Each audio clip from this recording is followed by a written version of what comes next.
Feliz sábado, igreja! Gostei! Que a paz do Senhor Jesus acompanhe o coração de cada pessoa aqui presente. Ou seja, o meu e o seu coração. Olha para a pessoa que está ao teu lado aí, vai. Já falou com a pessoa que está ao teu lado? Fala assim, ei, parabéns! Não é teu aniversário não, mas tu foi esperto, hein? Escolheu o lugar certo para estar. Na presença do nosso Deus. Isso é maravilhoso. Porque essa interação com os nossos amigos ou familiares faz com que a nossa adoração seja uma adoração mais coerente, mais racional e mais forte. Porque é isso que nós almejamos fazer. Não pela emoção, porque isso pode nos deixar vazio no momento que nós sairmos. Mas essa amizade, esse compartilhamento de ideia faz com que, de maneira racional, a gente possa encontrar o único regente deste lugar, que é o nosso Senhor Jesus Cristo. Irmãos, me chamo Melk, para você que não me conhece. Já tive a oportunidade de estar nesse púlpito aqui várias vezes, graças a Deus. Eu estava me lembrando da primeira vez. Quem lembra quando eu estava aqui a primeira vez? Pequenininho. Eu me lembro que foi o Dia Mundial dos Aventureiros, né, Felipe? Dia Mundial dos Aventureiros. Foi uma bênção. E outras vezes tive a oportunidade. Já vi com a minha namorada, já vim só, já vi com o meu amigo Samuel. Agora eu estou vindo com um bocado de amigo. Os comportores, né? A pedido do irmão Eric, né? Convite. A gente realizou a Escola Sabatina e vamos terminar sem antes deixar a bênção de Deus sobre a vida de cada um de nós, né? Que ouvindo a sua palavra. Mas deixa eu lhe falar. Hoje é 24 de... véspera de... Natal. E no Natal foi o nascimento daquele que doou sangue para a salvação e remissão da nossa vida. E olhando para esse contexto, os comportores olharam assim e acharam uma ideia bastante interessante, que é doar sangue, né? Já que nosso Senhor Jesus Cristo nasceu, é comemorado nesse dia o seu nascimento e doou sangue por nós, por que não fazermos o mesmo? Então, hoje, 2 horas, isso é um convite para toda a igreja, viu? Aqueles que quiserem, que já tem essa rotina de doar sangue, pode estar acompanhando a gente também. Aqui no Lorival, ao lado, bem na frente do Parentão, praticamente na frente do Parentão, a mesma avenida, nós estamos ali, hospedados em uma casa ali. E aí, um ônibus do EMOP, uma van, eles disponibilizaram para levar um pessoal. Só que a gente não é suficiente, só nós. Precisamos da ajuda de cada irmão e aqueles que também tiverem e quiserem doar sangue. Ivan Tito. Essas informações, você pode estar falando comigo ou com o Ilho depois do culto, certo? Então a gente vai estar se reunindo ali 2 horas da tarde para a gente estar indo doar sangue e gerar vidas. Amém? E cumprir aí o que Cristo Jesus nos deixou. Mas vamos lá, vamos começar. Deixa eu lhe falar. Deixa eu lhe contar uma história antes da gente iniciar. Primeiro dar uma dica para vocês. Essa pregação, ela é tirada de um teólogo chamado Robson Aleixo.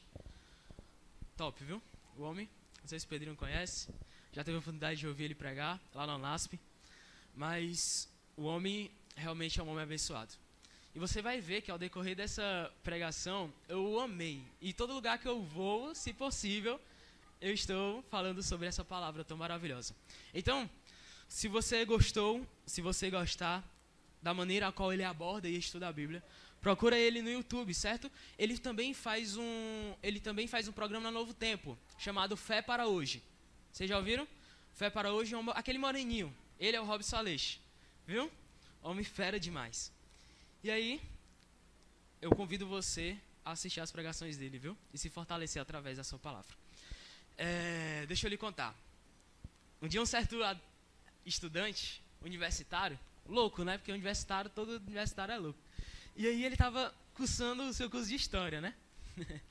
E ele estava cursando o seu curso de História. E naquele dia, especificamente, tinha sido uma das aulas mais calorentas que ele tinha tido. Sabe aquela aula que a pessoa se segura para falar tudo que quer e todo mundo começa a falar, nem o professor consegue dar aula direito porque é um tema muito bom. E era esse tipo de aula que esse jovem universitário estava tendo.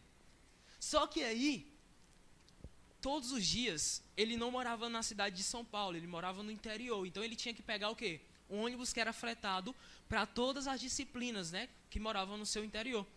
E aí o ônibus passava às 10h15 na parada. E a aula terminava 9h45.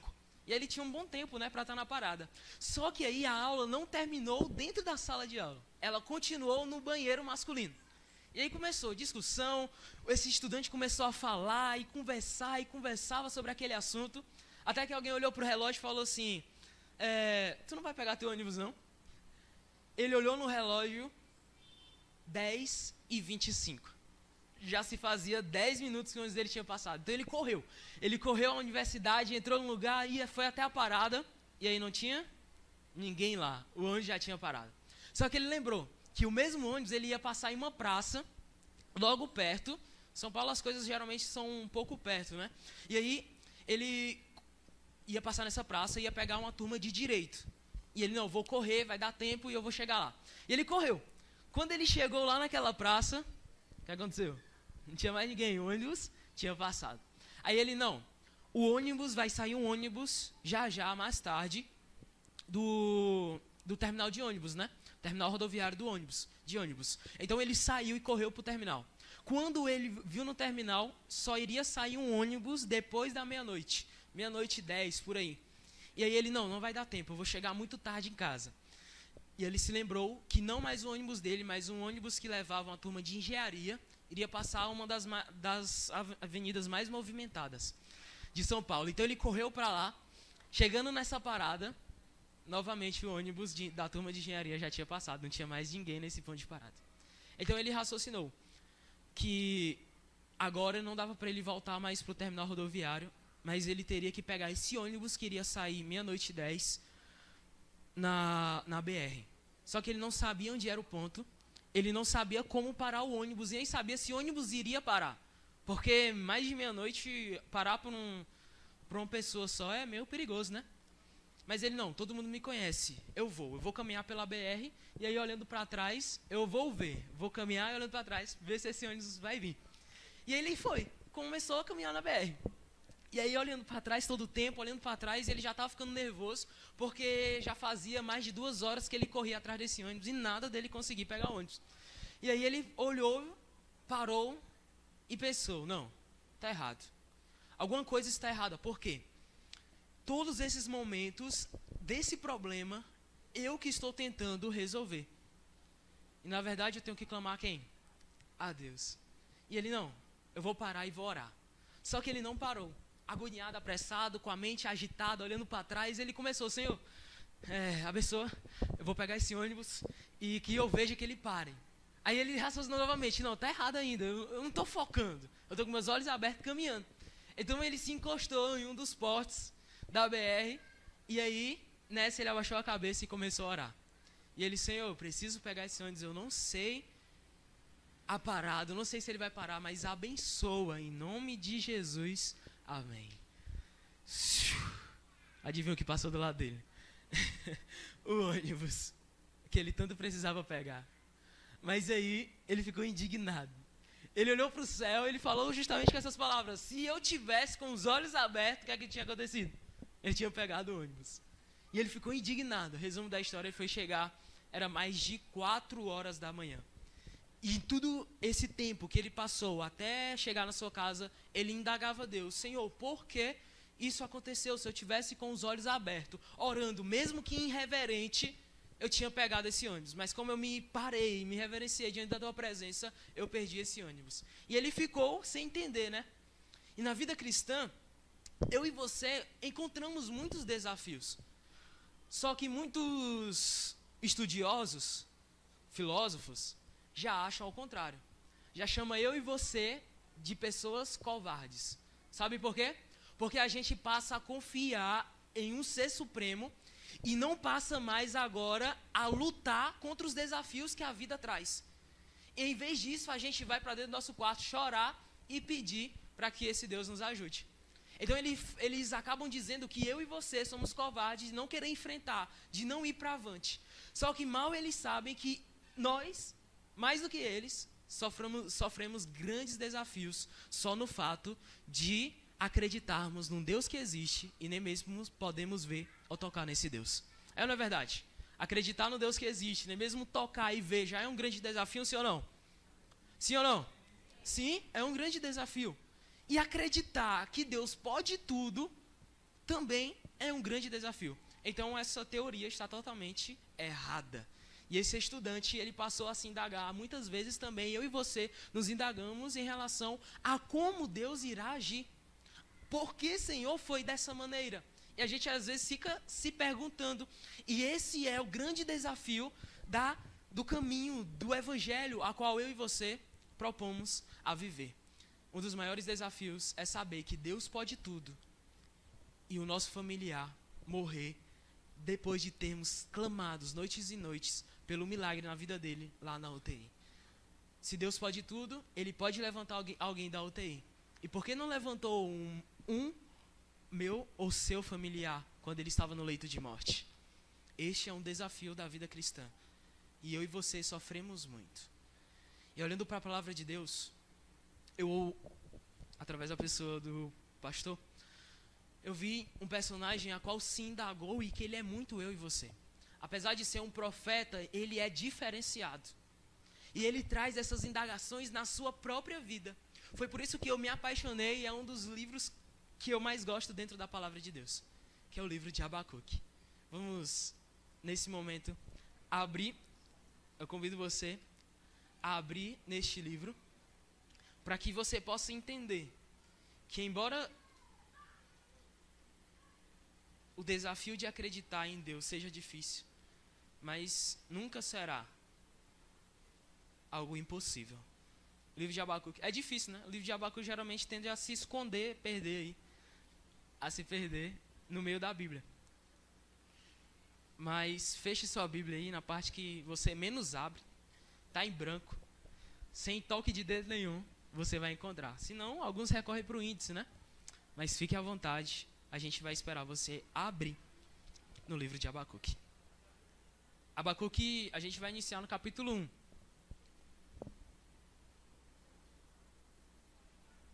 Amém? Todo mundo achou? Vamos lá. Livro de Abacuque, capítulo 1, verso 1.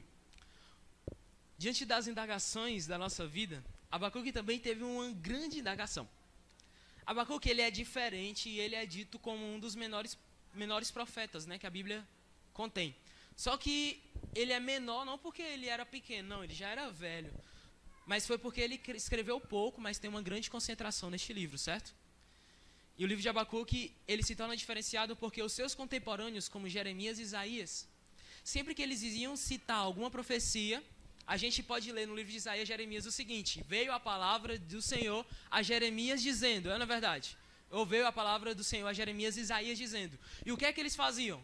Eles falavam essa palavra, eles ensinavam essa palavra. A palavra de Deus veio a Isaías e ele escreveu. A palavra de Deus veio a Jeremias e ele ensinou, ele falou. O profeta Oséias vive a palavra e a profecia que Deus deu para ele. Ou seja, em meio aos contemporâneos de Abacuque, todos faziam algo quando recebiam a palavra de Deus. E não é diferente também aqui com Abacuque.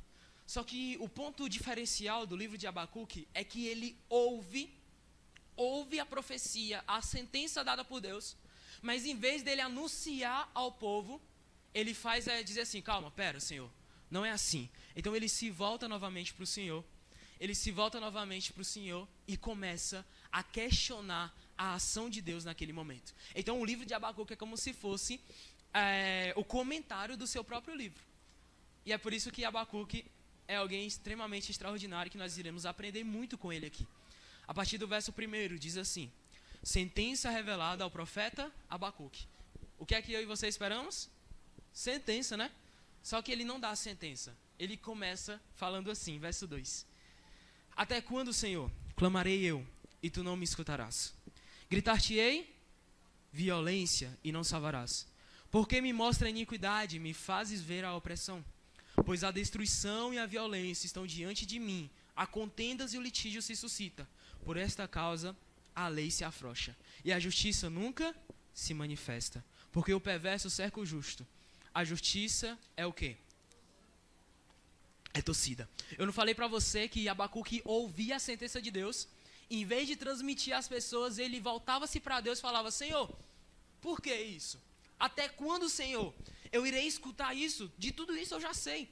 O até quando de Abacuque não é até quando apresentado no livro de Apocalipse, onde as almas estão debaixo do altar e falam: Senhor, até quando nós iremos sofrer perseguição? Ou até quando de Abacuque não é o até quando que o movimento milerita se perguntou: Senhor, até quando nós iremos te esperar? Mas o até quando de Abacuque apresentado aqui é um até quando que eu e você constantemente falamos: Senhor, até quando nós iremos sofrer neste mundo? E era isso que Abacuque olhou para Deus e falou: Senhor, até quando? Até quando isso irá acontecer? E ele fala para Deus, ele olha e: Senhor, olha só, o Senhor já me mostrou a violência, tudo isso eu já sei. Só que eu quero saber o que é que o Senhor vai resolver. E Abacuque, ele faz duas coisas que eu e você deveríamos fazer. Uma coisa nós devemos fazer e a outra a gente faz constantemente e que a gente não deveria fazer. A primeira coisa é, Abacuque vê o problema, observa o problema, escuta o problema e ele vai resolver o problema dele com quem? Com Deus. Ele volta-se para Deus e fala: Senhor, por que isso? Era uma coisa que a gente deveria fazer. Só que Abacuque, ele faz uma coisa que a gente faz constantemente que a gente não deveria fazer. Ele começa a olhar para Deus e começa a desenhar o Deus a qual ele queria. Ele queria um Deus que resolvesse aquele problema naquele exato momento.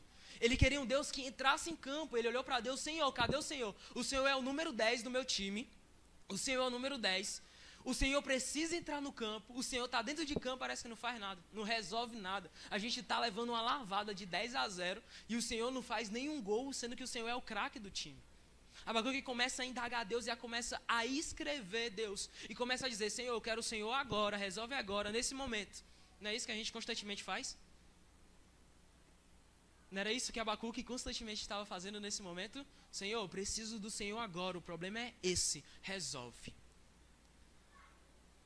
Só que Deus estava tentando ensinar algo a Abacuque que é extremamente essencial. Então Deus começa a falar. Diante da indagação de Abacuque, ele começa a dizer, verso 5. Olha, Abacuque, vede entre as nações.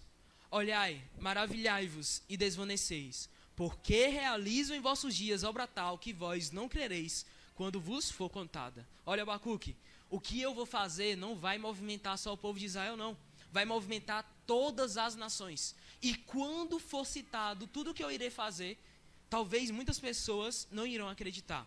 Verso 6. Pois eis que suscito quem?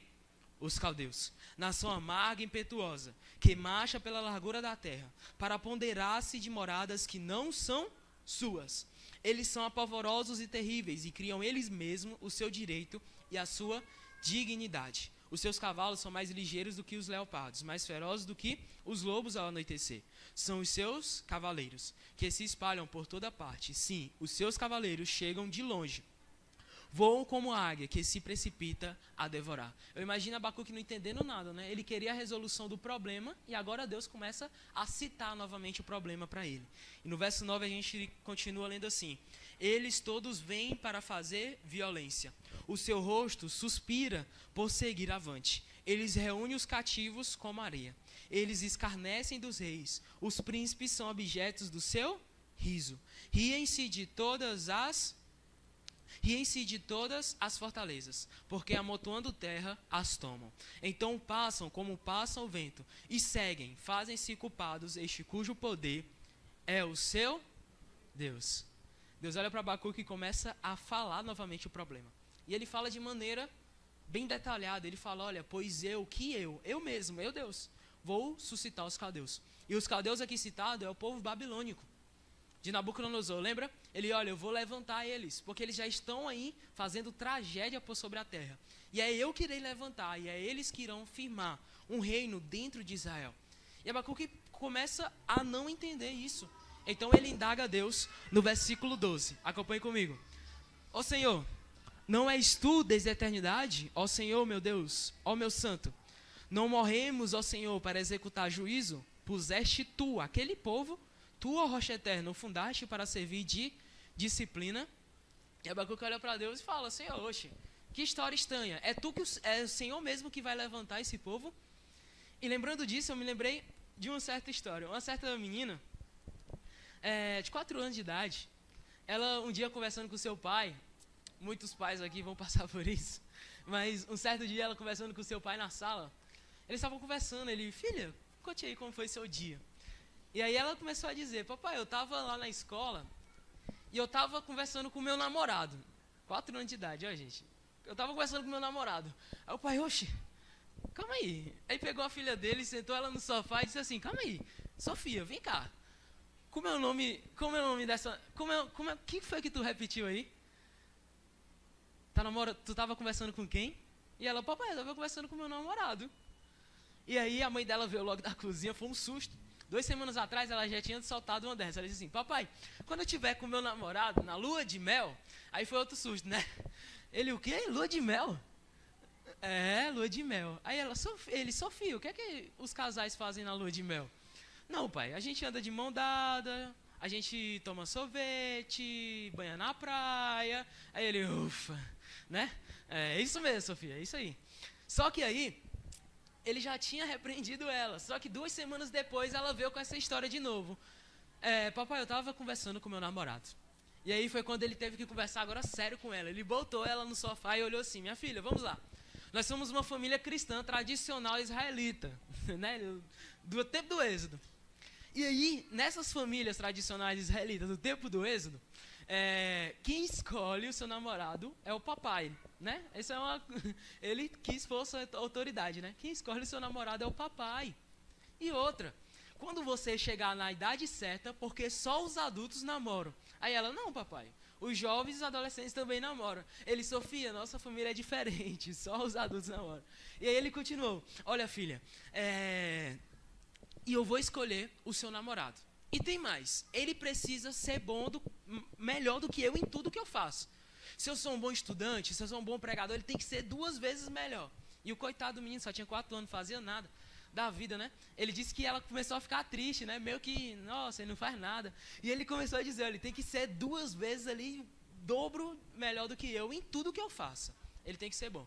E aí ela ficou triste, Sofia ficou triste, né? E ela saiu, foi para dentro do quarto. E aí, logo depois de alguns minutos, ela olhou assim para o pai dela, voltou, foi nem 10 segundos, ela já voltou e falou assim, papai, quando o senhor for escolher o meu namorado, pode ser o meu amigo Arthur? Agora ela citou Arthur, né? Mas era justamente o namorado a qual ela tinha lá na escola, justamente o Arthur. Ela veio para o pai dela e falou, pai, pode ser ele? Ela deu uma sugestão para ele, né? E quando eu olhei para essa história, eu vi justamente a história de Abacuque e a história das nossas vidas dentro dessa história. Sabe por quê? Porque Deus, ele dá uma sentença para que Abacuque fale. Só que o que é que ele faz? Ele volta para Deus e começa a decifrar Deus. Ele começa a construir Deus, o Deus a qual ele queria. E ele começa a dizer, Senhor, não seria melhor o Senhor ir por aqui? E muitas vezes a gente é assim, né? Quando a mãe fala alguma coisa, quando a mulher fala alguma coisa, quando o marido fala alguma coisa, a gente tenta sempre, olha, melhor seria por aqui? O melhor seria ir por aqui? E aí, a gente sempre começa a dar sugestões para as ordens que são dadas para a nossa vida. E muitas vezes a gente dá sugestão para o próprio Deus. E esse foi um erro a qual Abacuque fez. Ele começou a construir o Deus a qual ele queria. E isso é algo perigoso. Sabe por quê? Porque no momento em que Deus fala assim, para você, para mim, fala assim, olha, vai por aqui. Você começa a dizer, não, Senhor, não seria melhor ir por aqui? Porque você acha que ali seria um lugar de mais conforto, você começa a achar que ali lhe traria mais felicidade. Então você começa a conduzir a história de Deus dentro da sua vida e começa a conduzir o Deus a qual você quer. No momento em que você termina de construir o Deus a qual você quer, você vai construir um homem igual a você, porque você desejou um Deus igual a você, com seus próprios desejos. E sabe o que vai acontecer? Nesse momento que você terminar de construir Deus, você não vai mais confiar nesse Deus. Por quê? Deus passou a ser igual a você. E você mesmo nem confia no seu próprio ego ou nas suas próprias atitudes. Então, o que Abacuque errou nesse momento foi justamente o fato de ter induzido a Deus a uma outra resposta ou uma outra forma de agir naquele momento. Por isso que ele disse, olha Senhor, não és tu desde a eternidade? como é que o Senhor está sentado em um trono e agora levanta os caldeus? Povo iníquo, povo que não te adora, povo que é idólatra. Como é que o Senhor é justo e está trazendo injustiça para o povo de Israel? E Abacuque, ele faz novamente a indagação e fala: Senhor, não quero o Senhor assim, eu quero o Senhor dessa forma. Só que o que Deus queria mostrar para Abacuque, que não era o Deus a qual ele queria, mas era o servo a qual o próprio Deus queria. E era por isso que ele estava tentando modificar a vida de Abacuque nesse momento. Vamos ver? A partir do verso 12, Abacuque fala, ele faz essa indagação, e Deus já não mais fala. E Deus só vai falar no capítulo 2. Só que na verdade o versículo 1 não começa com Deus falando, começa com Abacuque dizendo, falando o seguinte: olha só, já que eu estou com essa indagação, por-me-ei na minha torre de vigia, colocar-me-ei sobre a fortaleza, e vigiarei para ver o que Deus me dirá, e que resposta eu terei à minha queixa. Verso 2, agora o Senhor responde a Abacuque. O Senhor me respondeu e disse: escreve a visão, grava sobre tábuas, para que possa ler até quem passa correndo. Olha aí, o fundamento bíblico para outdoor. Quem tem negócio, tá aí o fundamento bíblico para outdoor. Olha, escreve para até quem está correndo possa ver o que eu irei falar. Verso 3, porque a visão ainda está para cumprir-se no tempo determinado, mas se apressa para o fim e não falhará. Se tardar, espero, porque certamente virá e não tardará. Deus, ele não estava falando da sua vinda, ele estava falando da visão, que os caldeus viria e destruiria o povo de Israel. E ele diz, olha, está perto, certamente virá e não tardará. Pois eis o soberbo. E essa é a parte fundamental, e esse é o ápice aqui do livro de Abacuque. Deus olha para Abacuque e fala assim, olha, eis o soberbo. Sua alma não é reta nele. Ele olha para Abacuque, olha, eu sei quem são eles. Eu sei a maldade a qual eles causam. Eu sei o grau de pecado a qual eles cometeram dentro desta terra. Eu sei, eu conheço ele. Mas o problema aqui, Abacuque, não é sobre eles, mas sim sobre você. Foi por isso que Deus terminou o verso 4 dizendo, mas o meu justo, ele viverá pela sua fé na minha forma de agir. Meus amigos, meus irmãos, o justo apresentado aqui por Deus, falado através de Abacuque, ele não tem fé, mas ele vive pela sua fé. Muitas vezes, diante dos desafios da nossa vida, que são muito grandes, nós também cometemos erros igual Abacuque cometeu. O justo, ele vive pela fé. Nós começamos a indagar as ações estranhas do nosso Deus. E a gente começa a dizer justamente o que Abacuque falou. Senhor, por que isso está acontecendo? Senhor, por que eu tenho que ouvir isso? Senhor, por que eu tenho que fazer isso? Deus olha para Abacuque e fala, olha Abacuque, não é sobre isso que você deve se preocupar. Não é sobre as ações a qual eu estou fazendo. Você deve se preocupar em confiar no Deus a qual tu, por toda a tua vida, seguiu. Por toda a tua vida, tu se entregou a esse Deus. Não é sobre a maldade dos ímpios, não é sobre a maldade do povo de Nabucodonosor, mas é sobre vocês, sobre o povo de Israel. Vocês têm que aprender a confiar em mim, porque o meu justo vive pela sua fé. Foi por isso que Deus olhou para Abacuque e falou assim, olha Abacuque, agora olha para um lugar bastante interessante pelos olhos da fé. Olha para a manjedoura.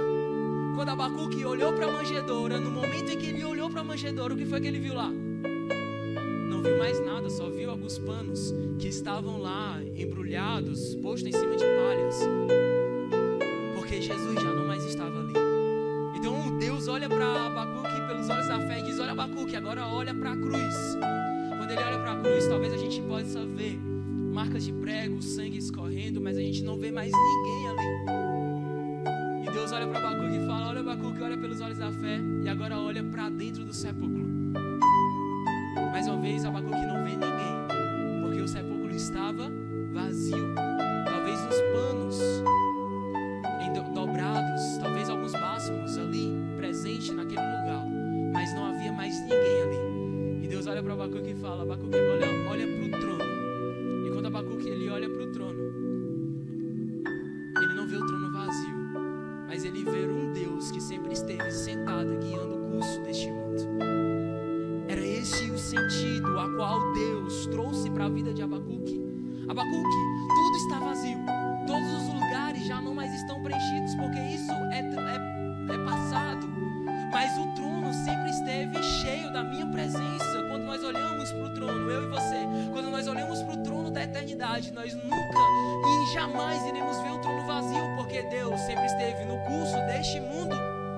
Embora os desafios da vida cristã sejam grandes, embora a semana a qual eu e você passamos constantemente seja desafiadora, com morte, com tragédias, nós passamos a nos perguntar: oxe, Senhor, cadê o Senhor? Por que o Senhor não agiu? Sabe por que muitas vezes a gente fica assim: ah, mas isso não é pra mim, isso não acontece comigo? É porque talvez eu e você jamais passamos por uma dor tão forte de perder uma mãe ou um pai. Porque no luto é quando a gente se pergunta, ou então é quando a gente se torna cada vez mais confiante no Deus a qual eu e você servimos. É no luto, é na morte, é na tragédia que a gente vai saber quem de fato a gente é. Abacuque, em meio a essa tragédia, ele olhou para Deus: Senhor, eu não consigo. Senhor, por que o Senhor não entra? Por que o Senhor não age dessa forma? E muitas vezes é assim que eu e você agimos, não é na verdade? Senhor, por que o Senhor não estava ali para livrar aquele povo daquela tragédia? Senhor, por que o Senhor não estava aqui para me livrar do que eu estou passando nesse momento?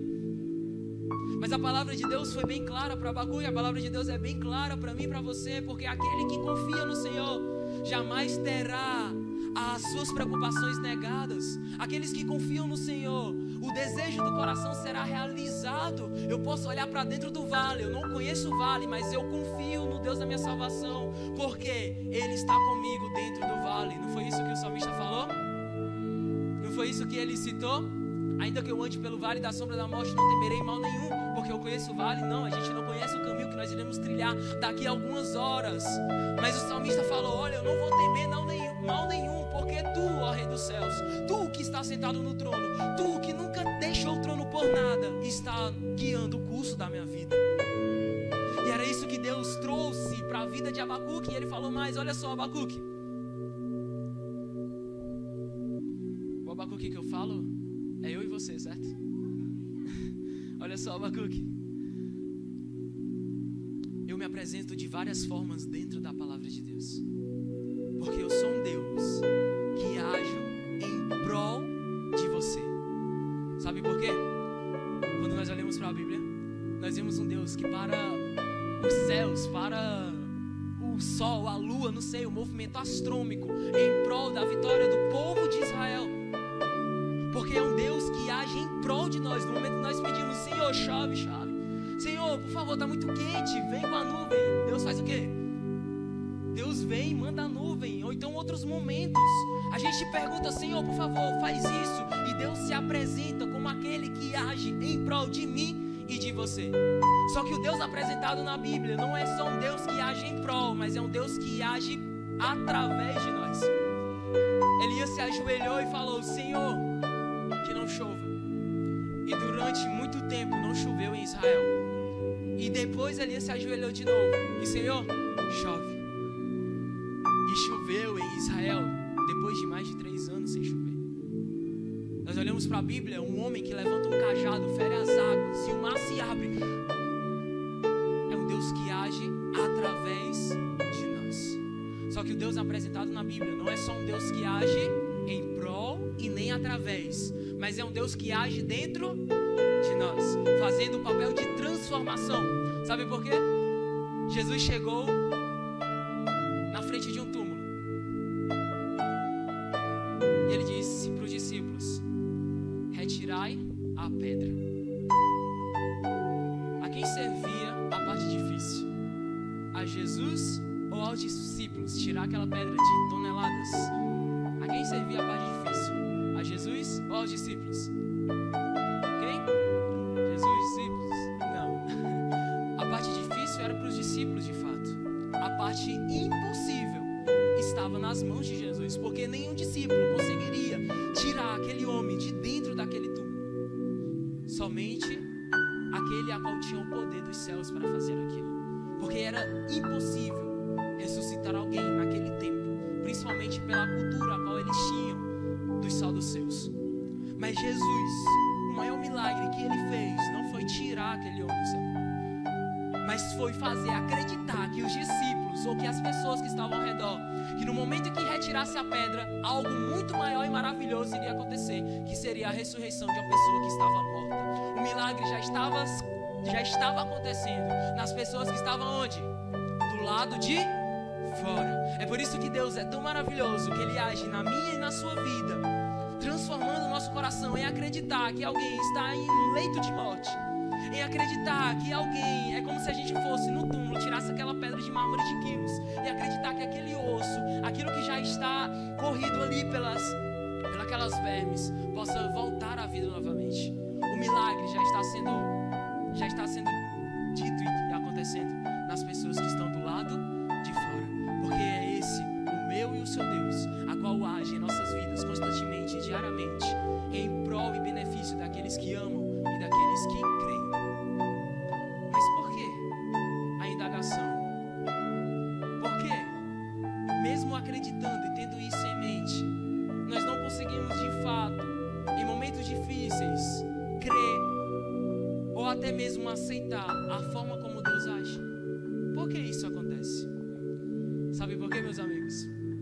Deus, Ele faz eu e você trilharmos vários caminhos. Em um momento da história da Bíblia, Deus, Ele fez o povo passar no meio do mar. Ele rasgou o mar e atravessou. O povo atravessou o mar.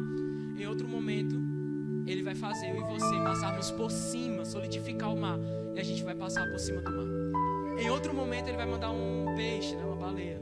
Vai pegar a gente do lado, vai levar a gente lá para o outro lado. Só que em outro momento, Ele vai mandar um barco e você vai entrar e vai atravessar para o outro lado. Em outro momento, Ele vai fazer, sabe o quê? Tirar você dali e falar, olha, não é pelo mar, você vai ter que arrodear o mar. Você vai para o outro caminho. E em todas as maneiras a qual Deus age na minha e na sua vida, Ele continua sendo Deus. Ele continua abençoando a minha e a sua vida. Talvez aquela estrada, passar por meio do mar, não seria a melhor coisa que iria acontecer na nossa vida. A melhor coisa talvez seria sair da frente do mar e ir pelo outro caminho. Porque Deus, Ele sabe o nosso futuro, Ele sabe o que é melhor para a minha e para a sua vida. E foi nesse pequeno verso que Abacuque entendeu que aquele que confia no Senhor, ele vive pela fé. Ele vive só em confiar no Senhor Jesus Cristo. E foi por isso que naquele momento ele falou, Senhor, tá bom, eu aceito aquilo que o Senhor deixou para mim, e eu vou confiar em Ti. E Abacuque gostava de cantar, gostava do louvor, né? Então ele pega o seu violão e ele sobe para cima da torre e ele começa agora a louvar o nome do nosso Senhor Jesus Cristo. E no capítulo 3, precisamente no versículo 3 também, na sua canção, ele fala o seguinte, olha, Deus vem de Temã e do Monte Parã vem o Santo. A sua glória cobre os céus e a terra se enche do seu louvor. Isso me chamou muita atenção, sabe por quê? Deus vem de Temã e do Monte Parã vem o seu Santo. Abacuque, ele se refere à ação de Deus em tirar o povo de Israel lá do Egito e levar pelo Monte Sinai, e agora está ali como uma terra protegida, embora com a sentença dada de destruição. Porque Abacuque, ele olha para o passado e ele vê, olha, se Deus vem de Temã e do Parã, desde a sua glória, daquele tempo, Deus já abençoava, porque Ele não vai também nos manter firmes hoje? Porque Ele também não vai nos proteger hoje? Abacuque olhou para que no momento em que o povo de Israel estava passando fome, Deus mandou o maná. No momento em que o povo de Israel necessitava fugir do exército egípcio, Deus veio e rasgou o mar. No momento em que o povo de Israel estava com vontade de comer uma carne, Deus mandou as cordonizas. No momento em que o povo de Israel estava com sede, Deus fez jorrar água.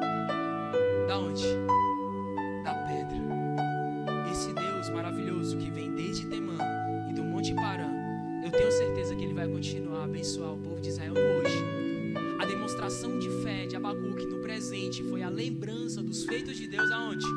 No passado. Por isso eu e você jamais deveríamos esquecer o que Deus já fez, o que Deus abençoou na minha e na sua vida, dos milagres a qual Ele já fez no passado. Porque se por acaso a gente esquecer do Deus a qual já guiou a nossa vida no passado, nós não vamos conseguir confiar e nem sentir fé e acreditar no nosso Deus no presente. E foi isso que fortaleceu a fé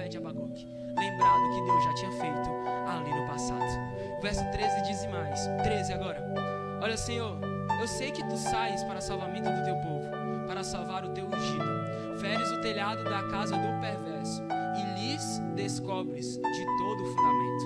Este é o nosso Deus.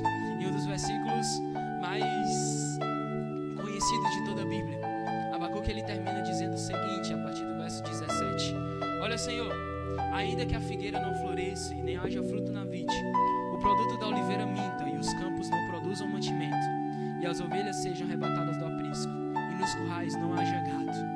Ei, não viaja não. O que Abacuque está ditando aqui era algo que ele estava vivendo naquele momento. O cerco de Nabucodonosor já havia chegado até Jerusalém. Já não havia mais comida, já não mais havia animal no curral. E ele olha para Deus e: Senhor, agora de fato eu entendo, porque mesmo em meio à fome, o Senhor está nos mantendo de pé, e o Senhor vai continuar nos mantendo e nos protegendo.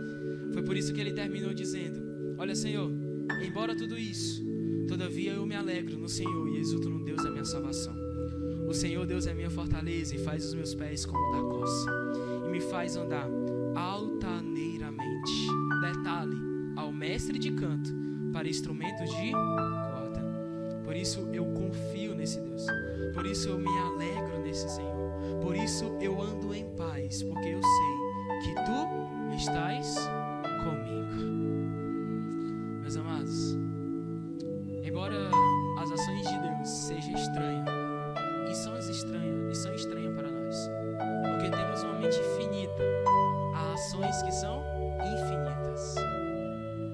Embora isso possa acorrentar a minha e a sua vida, o que Abacuque deixa de exemplo para nós é que mesmo que falte tudo, mesmo que não tenha nada para que a gente possa comer, mesmo que falte a esperança, mesmo que a gente já tenha feito o plano A, feito o plano B, feito o plano C, não devemos desconfiar, não devemos parar de acreditar na ação protetora de Deus na nossa vida. Que em todos os momentos nós possamos olhar e falar: Senhor, que o teu nome seja louvado por este momento ruim. Não foi isso que Jó fez? Senhor, nós te servimos no bem, também te serviremos no mal. Por isso eu me alegro, eu sei quem tu és, eu sei que tu vais me guiar.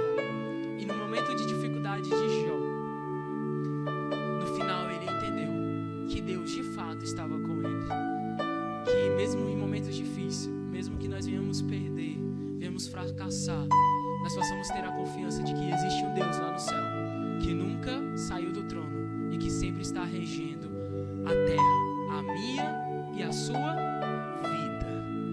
É por isso que eu olho para esse Deus tão maravilhoso, e diante de tudo isso, eu me alegro nesse Deus e exulto no Deus da minha salvação. A comportagem, ela tem me ensinado muito e tem me ajudado bastante para confiar de maneira íntima nesse Deus tão maravilhoso. Embora no nosso dia a dia, na nossa correria, não tenhamos grandes experiências, na comportagem eu pude encontrar essas experiências. Para encerrar, quando eu estava em São Raimundo Nonato, no meu último dia de campanha ali, ainda necessitava de R$150. E aí, naquele último dia, eu tinha 2 cartas na manga. Eu tinha um livro e também tinha a assinatura de uma revista. Eu tinha algo para vender. E aí, foi um dia que eu me lembro que foi muito apertado no meu coração, orando, confiando em Deus. E a comportagem, ela traz esse tipo de experiência, e é por isso que se torna tão maravilhoso. E aí a gente saiu eu, meu líder, e saiu um outro amigo. E a gente saiu, a gente tinha 3 visitas em três lugares assim que a gente olhou e não, vai ser bênção. Então a gente saiu para vender. E aí nessas 3 visitas ninguém se encontrava. Mas mesmo assim, algo que eu achei maravilhoso foi a ação de Deus na minha vida e na vida dos meus companheiros. Porque em nenhum momento a gente baixou a cabeça, a gente não ficou triste diante daquelas 3 visitas a qual a gente não tinha encontrado ninguém em casa. Só que aí a gente voltou para casa, a gente já estava com o intuito de ir para casa, vamos ver se a gente encontra algum lugar. E aí a gente voltou e ainda necessitava desse valorzinho. E aí quando a gente estava retornando para casa, um lugar qual já tinha sido visitado, a gente olhou assim, não, por que a gente não vai lá novamente? E a gente foi lá, e era uma distribuidora, bem organizadinha, pequena, só que bem organizadinha. Lá, com muitas coisas, muito interessante. E ali, naquele momento, de maneira inexplicável, a gente deixou no valor lá de mais ou menos R$700, com 2 livros que a gente estava e a assinatura de 2 anos, a qual nós necessitávamos só de um valor de 25% desse valor. Deus, ele dobrou para 75%. E essa foi a experiência mais íntima, mais forte que eu tive com Deus. E eu pergunto para você nessa manhã, qual foi a experiência mais forte, mais íntima que você já esteve com Deus? Você já se permitiu viver uma experiência tão forte e reconhecer, como Abacuque reconheceu, que mesmo em meio às provações, Deus estará com você? Você já se permitiu viver uma experiência de saber que um Deus que está presente lá nos céus e sentir Ele bem pertinho de você? Isso são experiências memoráveis e que jamais nós iremos esquecer e que vai nos ajudar para a nossa salvação. Meus irmãos, meus amigos, o meu convite para você nessa manhã é que a cada dia nós possamos buscar a face desse Deus que não está morto, mas que vive. A face desse Deus que nunca esteve fora do trono, mas que está guiando e está assentado no trono. Que a cada dia nós possamos buscar, confiar mais e mais, inteiramente, de maneira assim, bastante forte e íntegra. Confiar nas mãos do Deus a qual criou eu e você. Porque se Ele pôs a gente neste mundo, Ele também vai manter a gente neste mundo de maneira forte, para morarmos um dia com Ele lá no céu. Amém? Que essa confiança possa entrar no nosso coração. É por isso que hoje eu digo, olha, Senhor, que a cada dia da minha vida eu possa me render a Ti. Que a cada dia da minha vida eu possa me entregar a Ti. Você também tem esse desejo de entregar a sua vida ao Senhor Jesus Cristo? Você também tem esse desejo de confiar mais e mais em Jesus Cristo? Eu convido você a ficar de pé nesse momento. E através de oração, entregar as nossas lutas, entregar os nossos anseios nas mãos de Jesus Cristo. Senhor Jesus Cristo, amoroso Pai,